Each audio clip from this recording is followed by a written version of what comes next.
भगवान विष्णु ने भगवान शंकर शिव जी का पूजा किया, उनकी आराधना की। और तत्पश्चात ब्रह्मा जी बोले कि इस प्रकार मुझ ब्रह्मा के साथ विष्णु भगवान स्तुति करके शांत हो गए। पुण्य प्रदान करने वाले तथा सभी पापों का नाश करने वाले इस उत्तम स्तोत्र का जो प्राणी पाठ करता है, जिन्होंने भगवान का स्तुवन किया था, भगवान शंकर का स्तुवन किया था विष्णु जी ने, उसका जो पाठ करता है अथवा इसे वेद के पारगामी ब्राह्मणों को सुनाता है, वह पाप कर्म में लिप्त रहने पर भी ब्रह्मलोक को प्राप्त करता है। अतएव सभी पापों की शुद्ध हेतु मनुष्य को विष्णु द्वारा कहे गए इस स्तोत्र का, जो अध्याय संख्या 18 में है, उसका नित्य जप करना चाहिए, पाठ करना चाहिए तथा इसे धर्मनिष्ठ ब्राह्मणों को सुनाना चाहिए। 19वां अध्याय। सूत उवाच अथोवाच महादेवः प्रीतोऽहं सुरसत्तमो पश्यतां मां महादेवं भयं सर्वविमुच्यताम्। तो इसमें महादेव जी द्वारा ब्रह्मा एवं विष्णु को वर प्रदान करना तथा उमा महेश्वर के पूजन रूप में लिंग पूजन की परंपरा का प्रारंभ, इसके बारे में बताया है। तो सूत जी बोले, तदनंतर महादेव जी ने कहा, हे श्रेष्ठ देवद्वय ब्रह्मा विष्णु, मैं आप दोनों पर प्रसन्न हूँ। मुझ महादेव का दर्शन करो और सभी प्रकार के भय का त्याग कर दो। आप दोनों महाबली देवता पूर्व काल में मेरे शरीर से ही उत्पन्न हुए थे। संपूर्ण लोकों के पितामह ये ब्रह्मा मेरे दक्षिण दाएं अंग से और विश्वात्मा हृदयोद्भव ये विष्णु मेरे बाएं अंग से उत्पन्न हुए हैं। मैं आप दोनों पर अत्यंत प्रसन्न हूँ, अतएव यथेच्छ वर मांगो, मैं उसे अभी दूंगा। युवां प्रसूतो गात्राभ्यां मम पूर्वं महाबलौ अयं मे दक्षिणे पार्श्वे ब्रह्मा लोकपितामहः वामे पार्श्वे च मैं विष्णुर्विश्वात्मा हृदयोद्भवः प्रीतोऽहं युवयोः सम्यग्वरं दद्मि यथेप्सितम्। एवमुक्त्वा तु तं विष्णुं कराभ्यः परमेश्वरः पस्पर्श सुभगाभ्यां तू कृपया तू कृपानिधि। इतना कहकर कृपानिधि परमेश्वर महादेव ने अपने दोनों हाथ, सुंदर हाथों से प्रीतिपूर्वक उन विष्णु का स्पर्श किया।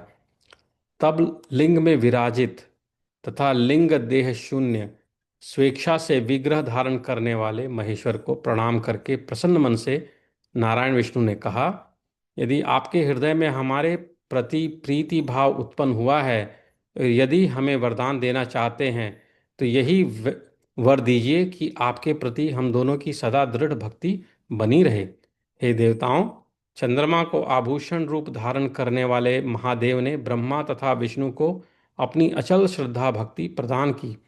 पुनः जमीन पर घुटना टेककर प्रणाम करते हुए इंद्रिय जीत नारायण विष्णु ने साक्षात विश्वेश्वर महादेव से अत्यंत मधुरता से कहा।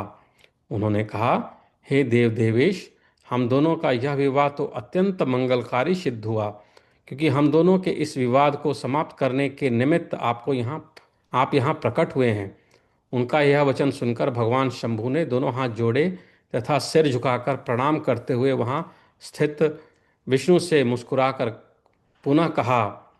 श्री महादेव जी बोले, प्रलय स्थिति सर्गाणाम कर्ता तम धरणीपते वत्स वत्स हरे विष्णु पालये तच्चराचरम त्रिधा भिन्नो ह्याहम विष्णु ब्रह्म विष्णु भवाख्यया सर्ग रक्षालय गुणे निष्कलः परमेश्वरः सम्मोहं त्यज भो विष्णु पालयेनं पितामहं पाद्मे भविष्यति सुतः कल्पे तव पितामहः तदा द्रक्ष्यसि मां चैवं सोऽपि द्रक्ष्यति पद्मजः एवमुक्त्वा स भगवान् तत्रैवानन्तरधीयेत।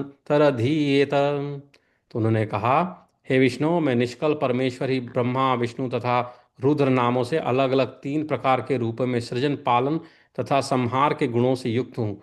हे विष्णु, आप मोह का त्याग करें और इन पितामह का पालन करें। ये पितामह पाद्म कल्प में आपके पुत्र होंगे। उस समय आप तथा आपके पुत्र रूपे कमलाद्भव ब्रह्मा दोनों लोग मेरा दर्शन प्राप्त करेंगे।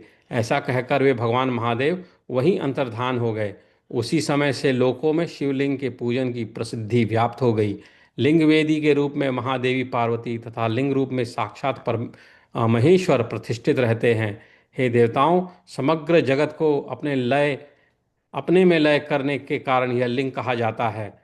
हे देवताओं, समग्र जगत को अपने में लय करने के कारण यह लिंग कहा गया है। जो ब्राह्मण शिवलिंग के समक्ष लिंग आख्यान का प्रतिदिन पाठ करता है वह शिवत्व को प्राप्त हो जाता है। इसमें किसी भी प्रकार का संदेह नहीं करना चाहिए। लयनालिङ्गमित्युक्तं तत्रैव निखिलं सुराः यस्तु लैङ्गं पठेन्नित्यं माख्यानं लिङ्गसन्निधौ स याति शिवतां विप्रो नात्र कार्या विचारणा। इति श्रीलिङ्गमहापुराणे पूर्वभागे विष्णुप्रबोधो नामैकोनविंशोऽध्यायः।